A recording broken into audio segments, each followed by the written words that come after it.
With this album, there's still, a huge amount of inspiration and influence that comes from a guitarist named Django Reinhardt, who was one of the jazz pioneers from back in the 1930s, 1940s. Being from Newfoundland, the music from there is a huge influence on me as well, still. And over the years, too, I've gotten more into classical music, which is a third kind of pillar of the sounds that are in this album. Like a set of reels work with a string quartet.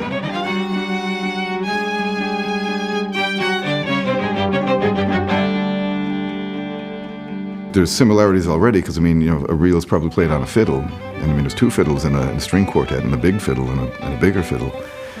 So, there are common elements, but the material and, the rhythm and the groove and the style is different.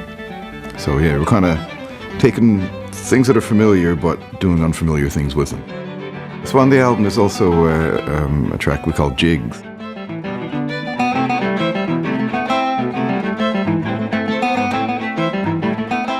Traditionally, recording jigs, you'd probably take two or three of them and do them as like a suite of tunes and back to back. So I wrote a tune in the style of a traditional jig, and then set it in somewhat of a way that like a jig, which is like a Baroque, classical dance form.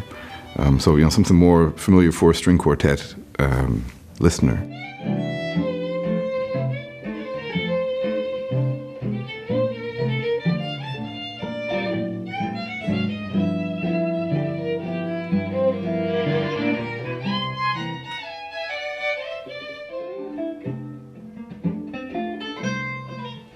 There's also a plan for touring too, and what I liked was the idea of having a repertoire of music so it did have kind of a broad range of styles. So people who are maybe into classical music could find something that they enjoy, but then discover something about jazz or Newfoundland music, and then in a similar way, anyone who's interested in one could find something in the other. So there's like an access point, but then there's also doors that you've perhaps never gone through before.